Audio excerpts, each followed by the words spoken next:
Aleksander, did you have a long travel trip to come here? Luckily not this time. Okay. Because although we're based in San Francisco, we have an R&D in Kraków, Poland. So I was flying from there, so that was an hour flight and 2-hour train drive. Okay, compared to San Fran, that's a short one. Yeah, Oh, that's yeah. true. So what do you do there? Well, in San Fran, we're there because our investors said that they want to have us closer to their hearts. Okay. So that's why we've moved headquarters there. But it also gives you a lot of opportunity to interact with the Silicon Valley system. And actually, to what you've said before, it helps you to understand that customer is a central figure of every company, no matter what you do, which is something I'm going to tell you about pretty soon. We're happy to have you here, so have fun, and it's all yours. Thank you. Yeah, always happy to be here.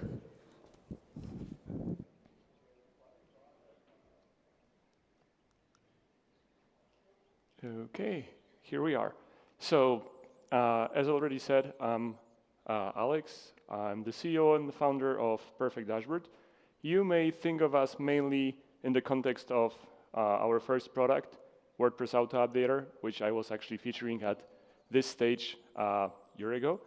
But based on the experience of that, we have built something else, which is called cross-selling as a service, which is not something I'm going to tell you about. However, a lot of learnings we had while building cross-selling as a service goes around the topic of who the customers are and how the AI can help you to get those answers. So that's exactly what I'm going to focus on today. So getting to know customers.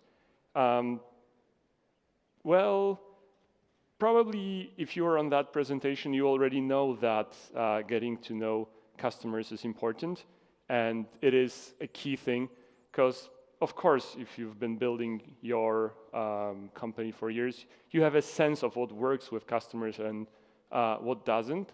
However, I don't know how it works about you, but when it comes to myself, I've been wrong so many times about what my customers actually need and what is their solution or their need. Just to give you an example, like, again, as I said, a year ago I was here offering our WordPress Auto Updater product, and I thought that's a perfect answer to the need of hosting companies who are looking for additional product to increase revenue from their customers. It made all sense. The issue that I wasn't aware at the time is that, well, it's a nice product to sell, but once you sell it to like 20 or 30% of your customers, you don't have anything else to sell them. Like, you don't have the next product. So that was exactly the thing that I've missed doing my customer discovery with my customers, so with the hosting companies, because I haven't understood that's actually what hosting companies are looking for. It's not a tool to keep WordPress websites updated. It's a tool, it's a way to make more money, and they need to be able to make that money not one time, but constantly. So that is why getting to know customers is important. And as said earlier, in Silicon Valley, they actually tend to call it a customer-driven development, and they say that that should be a central part of effort of every company to get in front of the customers. So we should start by talking with our customers and getting to know the customers better, and that's the best way to launch successful products and then to increase the revenue. In this presentation, I'll focus mainly on hosting customers. So if you run a data center, if you sell hardware, that may not be very applicable to you. And I'm sorry if I'm wasting your time, but I hope you'll see some of those things applicable. Anyway, I don't have to persuade you that the data is the oil of 21st century. And it's also important to understand that in our industry, in the cloud and the hosting industry, we're actually privileged to have such a great access to data. Like, I have friends in banking, in industry, in telcos. They all do data science. They try to crunch the data, trying to get as much information as they can. But we in this industry, we have access to way more data than they can even dream of. Of course, our data sets are not comparable to data sets of Facebook, but still, we have a very good starting position compared to almost any regular industry that is out there, or well-established industry. So I think that's important to realize that we are sitting on a huge pile of gold in here. To put that in context, every time we build customer profiles for hosting companies we work with, we gather around 2 terabytes of data for each million of domains we're building profiles for. So really, there is a lot of information we can pull from different sources. And speaking of sources, here is just a sample list of places where which you can have access to, or you can easily have access to. Obviously, the hosting panel, that's a very good starting point. You have domains there, you have emails if they're using like traditional email solutions. Then you have the billing system. You have all the billing data. That helps you to identify what type of entity you're actually dealing with. But also you have the history of the purchase, which gives you, again, a lot of information of, like, okay, so if are they buying the cheapest product we have, or are they buying more expensive version? Are they buying any other add-ons that we're selling right now? There's a lot of data there. Then there is website front-end, website back-end. From website front-end, you can learn a lot about what this business is actually all about. And then you can take that data and go to other external data sources, merge it with data coming from Facebook, from Google, from Yelp. You can check how good this website is in terms of SEO, how fast it is, how secure it is. Like, there's plenty of information you can gather in order to build this customer profile. And building those customer profiles or customer personas is key, but it's also probably a little bit more challenging than in other industries. And the reason why is that because we don't really know who are we selling to in most cases. Like, probably every CEO of the hosting company can name like 10 top accounts. Yes, for sure. But the issue here is that you have then the long tail of all those customers, and you don't even know who you are actually catering to because there are so many resellers. Like, I remember a couple years ago, I was talking with Ken Power from cPanel, and he told me that they see that there is up to 12 degrees of separation between the first and the last link of that chain. So sometimes it's really difficult to see like who is the actual, the actual person at the very end, because there are so many resellers in place. So that makes it difficult, but still, once you get over this hurdle, there is still a lot of gold to be there, or to dig it. Before I'll give you some examples, I just want to make sure we're speaking the same language when it comes to AI, because I've tried to sway you to that presentation saying that I'll be showing you some examples of how we go with data using AI. So AI, or there is a saying that if that's machine learning, that's probably written in Python. If that's AI, then that's probably written in PowerPoint. And that's also true with this presentation. But getting to nitty-gritty here, just to make sure we're speaking the same language, when I'm referring to AI in the context of this presentation, I mean machine learning. And there are probably like 3 most important parts of it that I'll be mentioning throughout this presentation. So it's either supervised learning, unsupervised learning, or the reinforcement learning. Not getting too deep into details, that's the difference between the 3 of them basically goes by the source of the feedback that we're getting from those places. So in supervised learning, it's actually us who provide labels for data, or we're using historic data to provide us labels. In the unsupervised learning, we provide no additional context, and we're asking the machine learning algorithm to actually discover some patterns and help us to figure out what's the structure of data. And then the reinforcement learning, that's, for example, type of learning that is used in self-driving cars, where there is so much information that the feedback comes from the external, comes as you learn. Meaning you learn, the algorithm does something, and then it gets feedback whether that was right or wrong, and based on that, it creates the additional, it develops itself, let's put it that way.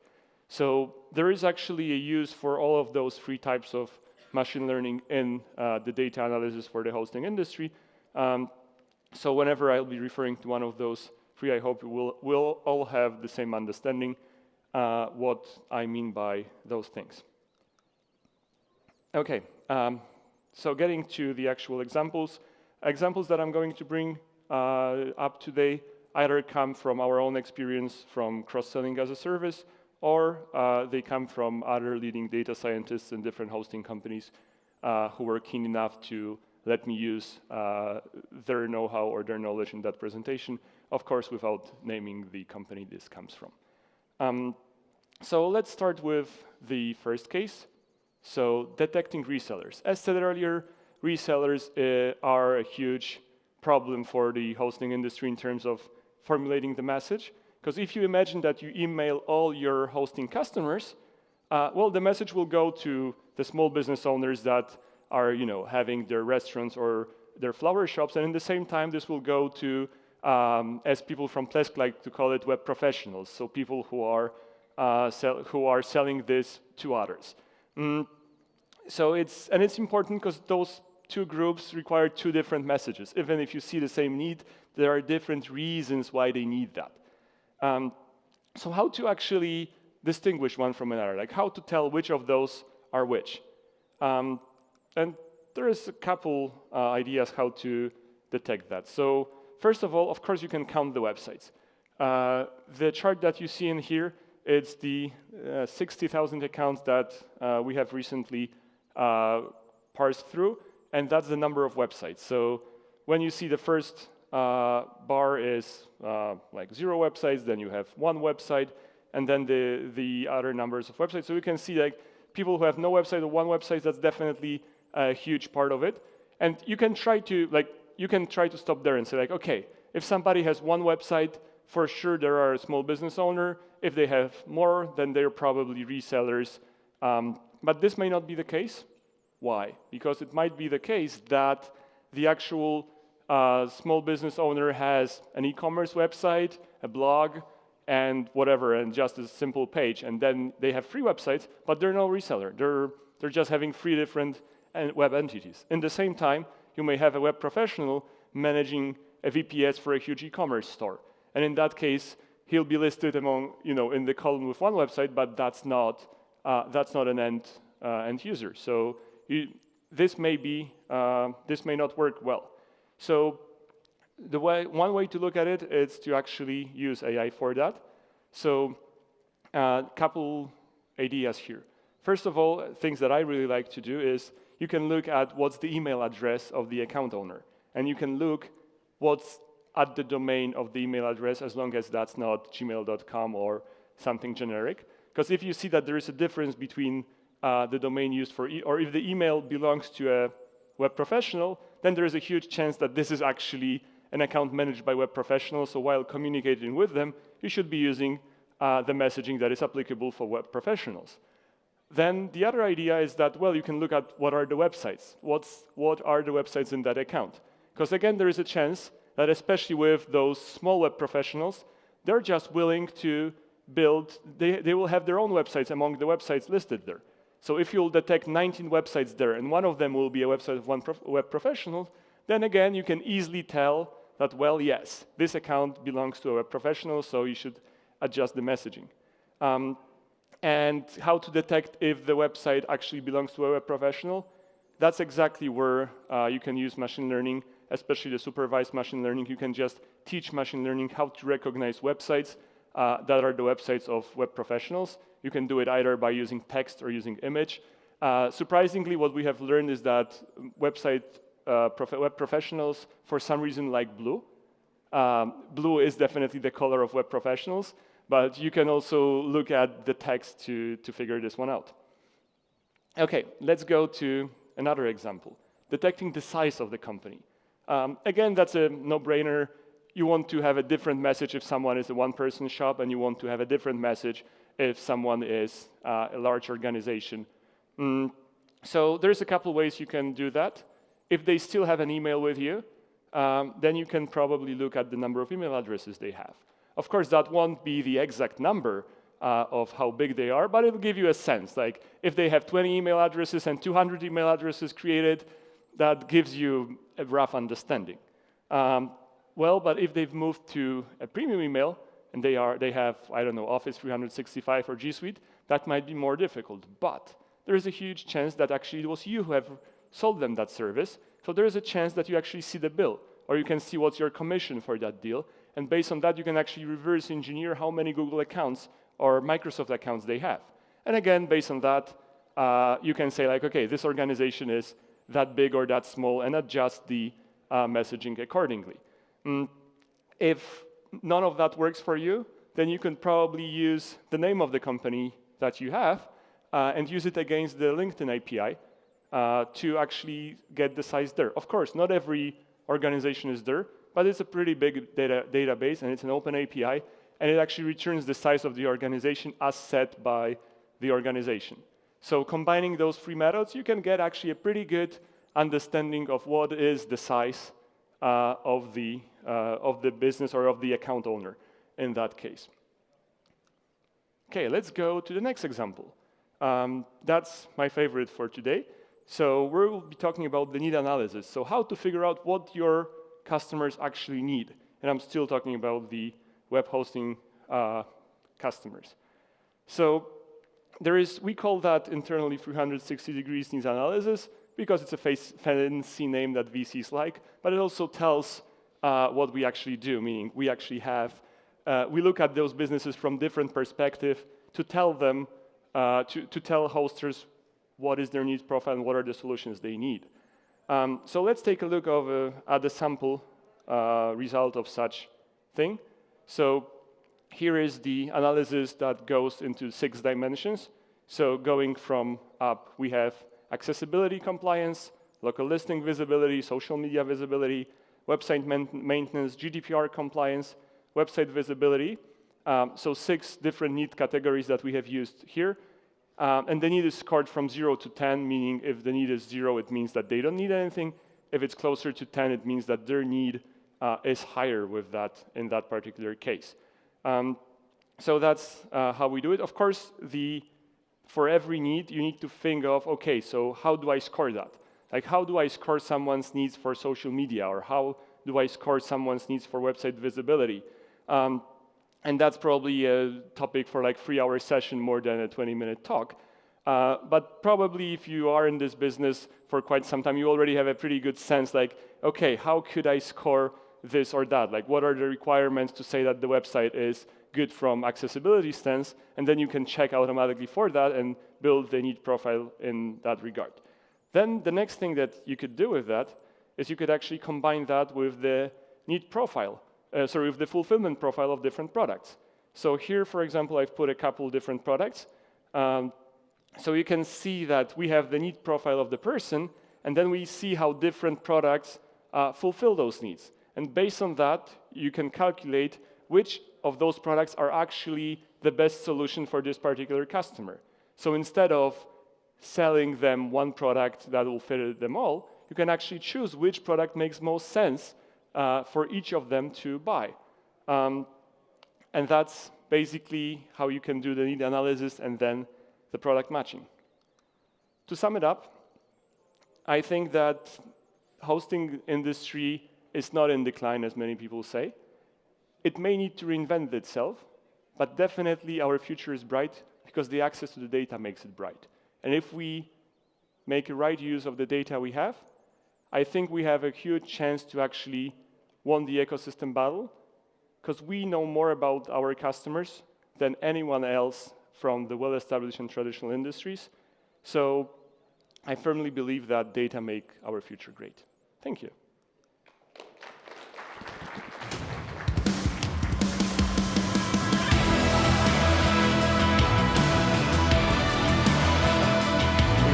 Okay. Aleksander, stay close, please. Are there any questions to Aleksander? This morning we had this colleague of yours. He brought sweaters. And to everyone having a question, he had a sweater. So Did it work? That worked with the Q&A business. Okay. Man, that worked. Do you have sweaters? Well, I was thinking about that, but then I thought, I'm not sure if I want to reveal, all the secrets, all the secret sauce we have. So, no more sweaters. Oh, no more sweaters. Okay. In that case, if you have any questions that are not up now, but arise later on, why don't they come hitting you at the booth? Yeah, you can always try to find us at AO4. So yeah, feel free to come. Okay. Thank you, Thank you very Aleksander. much. So much fun with you. Thank you.